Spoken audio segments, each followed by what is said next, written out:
Hello friends, എല്ലാവർക്കും trip ക്യാപ്സിൻ്റെ പുതിയൊരു എപ്പിസോഡിലേക്ക് സ്വാഗതം. ഇന്ന് നമ്മൾ പോകാൻ പോകുന്നത് കൂർഗിലെ പ്രധാനപ്പെട്ട സ്ഥലങ്ങളിലൊന്നായ വിരാജ്പേട്ടിലേക്കാണ്. വിരാജ്പേട്ടിൽ നമ്മളിന്ന് പോയി സ്റ്റേ ചെയ്ത് നാളെ കൂർഗ് അതിൻ്റെ റിലേറ്റഡ് സ്ഥലങ്ങളെല്ലാം കറങ്ങി തിരിച്ചു വരുന്നതാണ് ഈ കംപ്ലീറ്റ് വ്ളോഗ് എന്ന് പറയുന്നത്. സോ വിരാജ്പേട്ടിൽ പോയി നമ്മൾ സ്റ്റേ ചെയ്യുന്നതും അവിടുത്തെ സ്ഥലങ്ങളും റിസോർട്ടുകളും എക്സ്പ്ലോർ ചെയ്യുന്നതുമായിരിക്കും എപ്പിസോഡ് 1. കേരളത്തിലെ കാസർഗോഡും കണ്ണൂരും കോഴിക്കോടുമായിട്ട് അതിർത്തി പങ്കിടുന്ന കർണാടകത്തിലെ ഒരു ജില്ലയാണ് കൂർഗ് അഥവാ കൊടക്.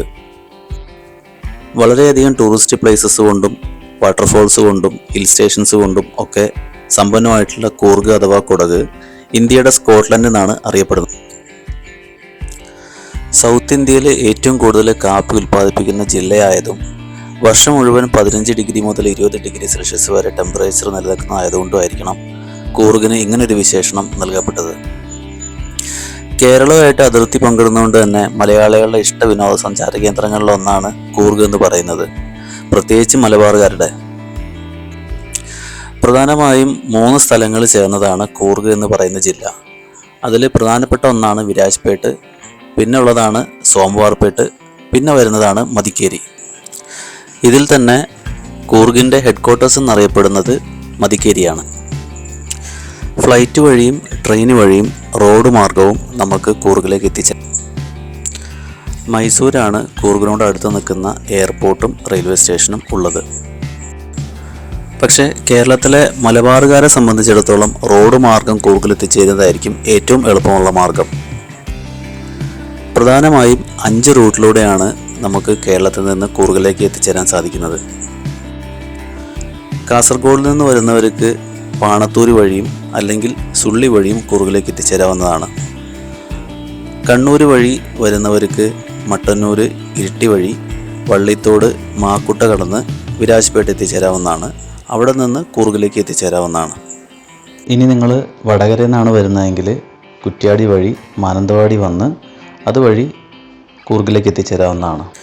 കോഴിക്കോട് നിന്നോ മലപ്പുറത്തു നിന്നോ വരുന്നവരെ സംബന്ധിച്ചിടത്തോളം താമരശ്ശേരി വഴി മാനന്തവാടി വന്ന് കുട്ട വഴി കുടകിലേക്ക് എത്തിച്ചേരുന്നതായിരിക്കും ഏറ്റവും എളുപ്പമുള്ള മാർഗം. ഈ 4 മാർഗമല്ലാതെ നിങ്ങൾ മൃഗങ്ങളെല്ലാം കണ്ട് ഒരു ട്രിപ്പാണ് ഉദ്ദേശിക്കുന്നതെന്നുണ്ടെങ്കിൽ നിങ്ങൾക്ക് മാനന്തവാടി വന്ന ശേഷം കുട്ട വഴി നാഗർഹോളെ ടൈഗർ റിസർവ് വഴി കുടകിലെത്തിച്ചേരാവുന്നതാണ്. ഞങ്ങളുടേതൊരു ബൈക്ക് ട്രിപ്പ് ആയതുകൊണ്ടും കണ്ണൂരിൽ നിന്ന് സ്റ്റാർട്ട് ചെയ്യുന്നതായതുകൊണ്ടും ഞങ്ങൾ ചൂസ് ചെയ്ത റൂട്ട് എന്ന് പറയുന്നത് കണ്ണൂരിൽ നിന്ന് മട്ടന്നൂർ വന്ന് അവിടുന്ന് ഇരിട്ടി വഴി വള്ളിത്തോട് കഴിഞ്ഞ് മാക്കുട്ട ചെക്ക് പോസ്റ്റ് കടന്ന് വിരാജ്പേട്ടിലേക്ക് എത്തുന്ന തരത്തിലായിരുന്നു. അങ്ങനെ നമ്മൾ വിരാജ്പേട്ടിൽ നമ്മൾ ബുക്ക് ചെയ്തിട്ടുള്ള റിസോർട്ടിൽ എത്തിച്ചേർന്നിരിക്കുകയാണ്. എടമക്കൈ പ്ലാന്റേഷൻസ് റിസോർട്ട് എന്നാണ് ഇതിൻ്റെ പേര്. എടമക്കൈ കോട്ടേജ് എന്നും കൂടി നിങ്ങൾക്ക് സെർച്ച് ചെയ്യുന്ന സമയത്ത് ഗൂഗിൾ മാപ്സിൽ കാണാം. പക്ഷേ അതല്ല, ആക്ച്വലി എടമക്കൈ പ്ലാന്റേഷൻ റിസോർട്ട് തന്നെ നിങ്ങൾ സെലക്ട് ചെയ്യണം.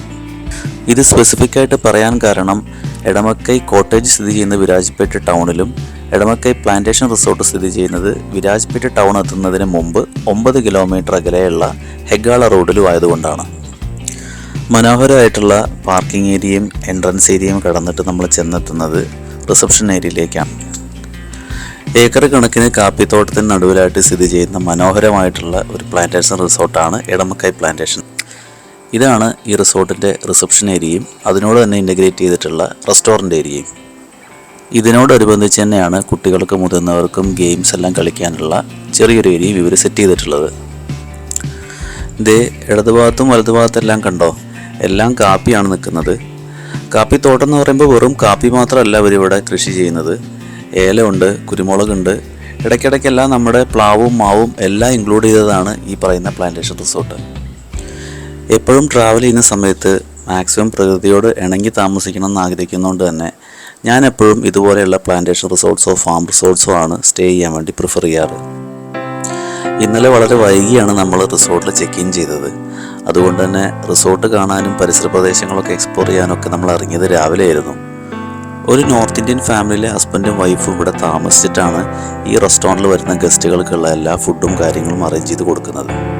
ബ്രേക്ക്ഫാസ്റ്റിന് ഒരുപാട് ഓപ്ഷൻസ് ഒന്നും ഉണ്ടായിരുന്നില്ലെങ്കിലും ഉണ്ടായിരുന്ന സാധനങ്ങളെല്ലാം ക്വാളിറ്റിയിലും ക്വാണ്ടിറ്റിയിലും മുൻപന്തിയിൽ തന്നെയായിരുന്നു. സോ ബ്രേക്ക്ഫാസ്റ്റ് എല്ലാം കഴിച്ച് എനർജിയൊക്കെ കയറി ചാർജ് ആയതുകൊണ്ട് തന്നെ നമുക്ക് റൂംസും കാര്യങ്ങളെല്ലാം കാണാൻ വേണ്ടി ഇറങ്ങിയാലോ. പ്രധാനമായും 3 കാറ്റഗറി ഓഫ് റൂംസ് ആണ് എടമാക്കൽ പ്ലാന്റേഷൻസിൽ അവൈലബിൾ ആയിട്ടുള്ളത്. അതിൽ ഫസ്റ്റ് കാറ്റഗറി ഓഫ് റൂംസ് ആണ് നമ്മളിപ്പോൾ കണ്ടുകൊണ്ടിരിക്കുന്നത്. ഈ റൂമുകളുടെ സൈഡിലൂടെയുള്ള വഴി നേരെ പോകുന്നത് ബാക്കിയുള്ള കോട്ടേജസും പ്രോപ്പർട്ടീസും എല്ലാമുള്ള ഏരിയയിലേക്ക്. ഇതൊരു പ്ലാന്റേഷൻ റിസോർട്ടാണ് നമ്മൾ ആദ്യം തന്നെ പറഞ്ഞിരുന്നല്ലോ. സോ കാപ്പി കൂടാതെ തന്നെ ഇവിടെ ഏലം, കുരുമുളക്, ഗ്രാമ്പു, ഏലക്കായ തുടങ്ങി എല്ലാതരം വിഭവങ്ങളും കൃഷി ചെയ്യുന്നുണ്ട്. തേനീച്ച വളർത്തലാണ് മറ്റൊരു അട്രാക്ഷൻ നമ്മളിവിടെ കണ്ടത്. ഇങ്ങനെ ഇവിടുന്ന് കൃഷി ചെയ്തിട്ട് കളക്ട് ചെയ്യുന്ന തേനും കുരുമുളകും ഏലവും കാപ്പിയും എല്ലാം പാക്കറ്റുകളിലും ബോട്ടുകളിലും ആക്കി ഇവർ കയറ്റുമതി ചെയ്യാറുണ്ട്. കൂർഗ് സ്പൈസസ് എന്ന പേരിൽ എടമക്കൈ പ്ലാന്റേഷൻസിൻ്റെ ബ്രാൻഡ് നെയിമിലാണ് ഇവരിത് സെല്ല് ചെയ്യുന്നത്. ഈ കാഴ്ചകളെല്ലാം കണ്ട് നമ്മൾ അടുത്തതായി ചെന്നെത്തുന്നത് എടമക്കൈ പ്ലാന്റേഷൻസിൻ്റെ അടുത്ത സെറ്റ് ഓഫ് സ്റ്റേ. ഈ സെറ്റ് ഓഫ് റൂംസിൻ്റെ സൈഡിലായിട്ട് തന്നെ ഒരു നാച്ചുറൽ പോണ്ടും ഇവർ അറേഞ്ച് ചെയ്തിട്ടുണ്ട് കേട്ടോ. നമ്മളവിടെ ചെന്ന സമയത്ത് വേറൊരു ഫാമിലി അവിടെ താമസിക്കുന്നതുകൊണ്ട് തന്നെ അവരുടെ പ്രൈവസിയെ ബാധിക്കേണ്ടതെന്ന് കരുതി നമ്മൾ ക്യാമറയായിട്ട് ആ ഭാഗത്തേക്ക് പോയില്ല എന്നേ ഉള്ളൂ. ക്യാമറയിൽ എത്രത്തോളം ക്ലിയർ ആവുണ്ടെന്ന് അറിഞ്ഞുകൂടാ. പക്ഷേ ഈ കാണുന്ന മരങ്ങൾക്കിടയിലെല്ലാം മാവും പ്ലാവും നാരകവും എല്ലാം ഇൻക്ലൂഡഡ് ആയിട്ടുണ്ട്. റിസോർട്ടിനെ കുറിച്ചുള്ള ബേസിക് ഡീറ്റെയിൽസ് മനസ്സിലാക്കിയതുകൊണ്ടും പരിസരമെല്ലാം ഏകദേശം കണ്ടു കഴിഞ്ഞതുകൊണ്ടും നമുക്കെന്നാ റൂംസിൻ്റെ ഡീറ്റെയിൽസിലേക്ക് കടന്നാലോ. ഇതാണ് നമ്മുടെ ഫസ്റ്റ് കാറ്റഗറി ഓഫ് റൂം. നേരത്തെ പറഞ്ഞ പോലെ തന്നെ ഇതാണ് റിസപ്ഷനോട് ഏറ്റവും അടുത്ത് കിടക്കുന്ന കാറ്റഗറി. കയറി വരുമ്പോഴുള്ള ഒരു സിറ്റ് ഔട്ടും പിന്നെ വരുന്ന ബെഡ്റൂമും അതിനോടനുബന്ധിച്ച് കിടക്കുന്ന അറ്റാച്ച്ഡ് ബാത്റൂമും ചേർന്നതാണ് ഈ കാറ്റഗറി ഓഫ് റൂംസ്. അത്യാവശ്യം സ്പേഷ്യസും നീറ്റ് ആൻഡ് ക്ലീനും ആയിട്ടുള്ള സെറ്റപ്പ് തന്നെയാണ് അവരിവിടെ ഒരുക്കിയിട്ടുള്ളത്. 2 പേരടങ്ങുന്ന ഒരു ഫാമിലിക്ക് താമസിക്കാൻ 1500 രൂപയാണ് ഇവർ ചാർജ് ചെയ്യുന്നത്. ഒരു കാര്യം നിങ്ങളെല്ലാവരും ശ്രദ്ധിക്കുക, നമ്മൾ ഈ വീഡിയോയിൽ മെൻഷൻ ചെയ്യുന്ന റേറ്റ്സ് എല്ലാം അവിടുത്തെ കെയർ ടേക്കർ ആയിട്ടുള്ള പേഴ്സൺ പറഞ്ഞ പ്രകാരമുള്ള റേറ്റ്സ് ആണ്. ഇത് വെബ്സൈറ്റിലോ ബാക്കി സ്ഥലങ്ങളിലോ നിങ്ങൾ നോക്കുന്ന സമയത്ത് ചേഞ്ച് ആവാൻ സാധ്യതയുണ്ട്. യെസ്, ഇതാണ് നിങ്ങൾ തമ്പനെയിലിൽ കണ്ട കാറ്റഗറി ഓഫ് റൂംസ്. 2000 രൂപയാണ് പെർ നൈറ്റിന് ഈ കാറ്റഗറി ഓഫ് റൂംസിന് ഇവർ ചാർജ് ചെയ്യുന്നത്.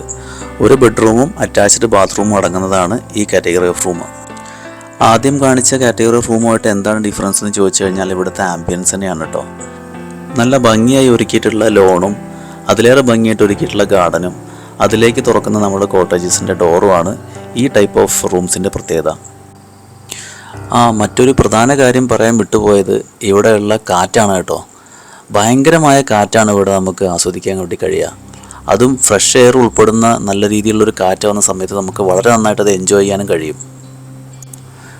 ഇവിടെ നിന്ന് നമ്മൾ നേരെ നടന്ന് മുകളിലേക്ക് കയറി എത്തുന്നത് നമ്മൾ ഇന്നലെ താമസിച്ച നമ്മുടെ കോട്ടേജിലേക്കാണ്. പഴയ കാലത്തൊക്കെ കണ്ടുവരുന്ന റൗണ്ട് ഷേപ്പിലുള്ള ഹട്ടുകളുടെ അതേ കൺസ്ട്രക്ഷൻ രീതിയിലാണ് ഈ ഹട്ടുകൾ നിർമ്മിച്ചിട്ടുള്ളത്.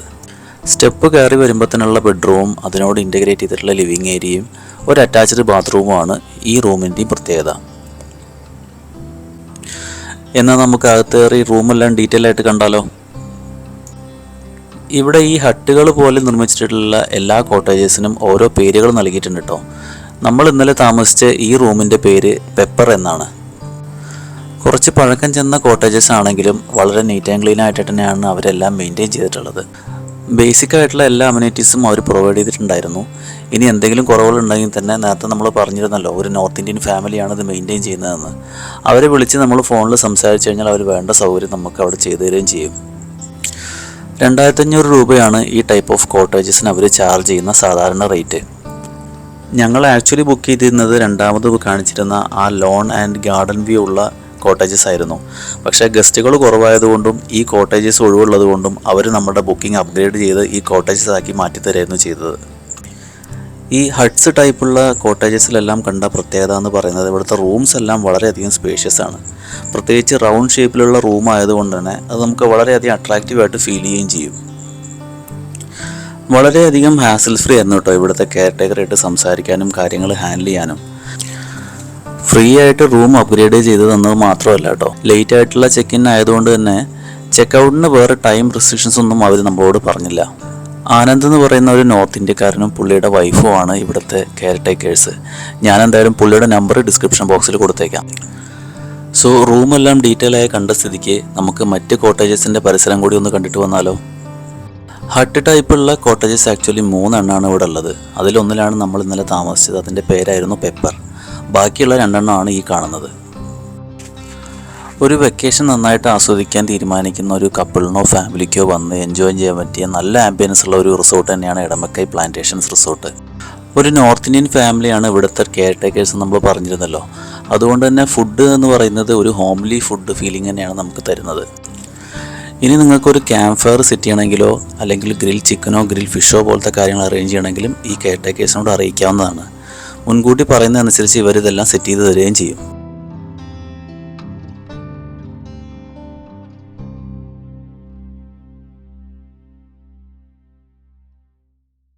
കൂർഗിൽ എപ്പോഴും ഒരു 15 to 20 ഡിഗ്രി സെൽഷ്യസ് വരെയാണ് ടെമ്പറേച്ചർ വരിക. നമ്മൾ ഓൾറെഡി പറഞ്ഞിരുന്നല്ലോ. നമുക്കെന്തായാലും അതുപോലത്തെ ടെമ്പറേച്ചർ തന്നെയായിരുന്നു രാത്രിയും പകലെല്ലാം ഇവിടെ ഫീൽ ചെയ്തത്. പിന്നെ മറ്റൊരു പ്രത്യേകത നേരത്തെ പറഞ്ഞ പോലെ തന്നെ നല്ല രീതിയിലുള്ള കാറ്റായിരുന്നു. ഈ ഫ്രഷ് എയർ ഉൾപ്പെട്ടുള്ള നല്ല കാറ്റ് കൊള്ളുക എന്ന് പറയുന്നത് തന്നെ ഒരു വല്ലാത്ത സുഖമാണ്. അത് നന്നായിട്ട് തന്നെ നമ്മളിവിടെ എൻജോയ് ചെയ്തിട്ടുണ്ടെന്നുള്ളതാണ് സത്യം.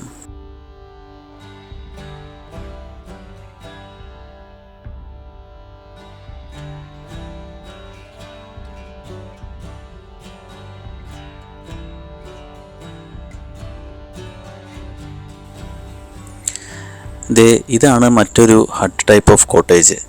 അറബിക്ക എന്നാണ് ഇതിൻ്റെ പേര്.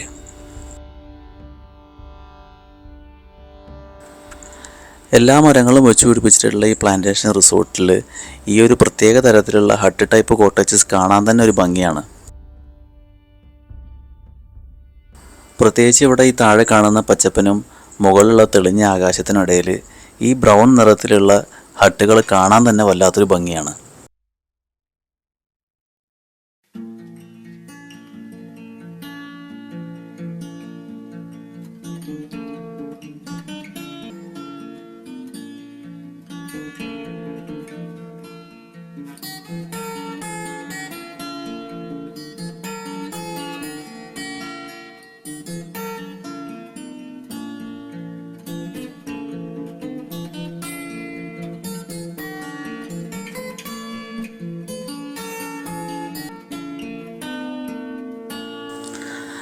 സോ രാവിലെ എണീറ്റ് പ്ലാന്റേഷൻ റിസോർട്ടിലൂടെയുള്ളൊരു നടത്തും എല്ലാം കഴിഞ്ഞ് വന്ന് റൂമിൽ നിന്ന് ഫ്രഷായി നമ്മൾ ബ്രേക്ക്ഫാസ്റ്റ് കഴിഞ്ഞ് ചെക്കൗട്ട് ചെയ്യാനുള്ള കാര്യങ്ങളെല്ലാം റെഡിയാക്കി. ഈ റിസോർട്ട് സ്ഥിതി ചെയ്യുന്നത് വിരാജ്പേട്ടിനടുത്താണ് നമ്മൾ പറഞ്ഞിരുന്നല്ലോ. അപ്പോൾ വിരാജ്പേട്ടിനെ കുറിച്ചുള്ള കുറച്ച് ബേസിക് ഡീറ്റെയിൽസും കൂടി ഈ വീഡിയോയിൽ ഉൾപ്പെടുത്താമെന്ന് കരുതി. കേരള കർണാടക ബോർഡറിലുള്ള ഒരു പ്രധാന താലൂക്കായിട്ടുള്ള ടൗണാണ് വിരാജ്പേട്ട് എന്ന് പറയുന്നത്. മുമ്പ് കൊടക് ഭരിച്ചിരുന്ന രാജാവായിരുന്ന വീരരാജേന്ദ്ര പേട്ടിൻ്റെ പേരിൽ നിന്നാണ് വിരാജ്പേട്ട് എന്ന സ്ഥലത്തിൻ്റെ പേര് ഉരുത്തിരിഞ്ഞത്. കേരള കർണാടക ബോർഡറുള്ള സ്ഥലം എന്ന് പറഞ്ഞുകൊണ്ട് തന്നെ ഇവിടെയുള്ള ഒട്ടുമിക്ക ആളുകൾക്കും മലയാളം നന്നായിട്ട് സംസാരിക്കാൻ അറിയാട്ടോ. അതുപോലെ തന്നെ ഇവിടുത്തുകാർ ഏറ്റവും കൂടുതൽ ആശ്രയിക്കുന്നത് നമ്മുടെ റെയിൽവേ സ്റ്റേഷൻസ് ആയിട്ടുള്ള തലശ്ശേരിനെയും കണ്ണൂരിനെയാണ്. അങ്ങനെ ബാഗും സാധനങ്ങളെല്ലാം പാക്ക് ചെയ്ത് നമ്മൾ ആനന്ദിനെയും ഫാമിലി നേരിട്ട് കണ്ട് യാത്ര പറഞ്ഞ് ഒരു പേഴ്സണൽ താങ്ക്സും പറഞ്ഞ് പേയ്മെൻ്റ് എല്ലാം ചെയ്തിട്ട് ചെക്കൗട്ട് ചെയ്തു. അങ്ങനെ ബ്യൂട്ടിഫുൾ ആയിട്ടുള്ള ഒരു സ്റ്റേ കംപ്ലീറ്റ് ചെയ്തതിന് ശേഷം നമ്മൾ ഇവിടുന്ന് ഇറങ്ങാണ് അടുത്ത ഡെസ്റ്റിനേഷനിലേക്ക്.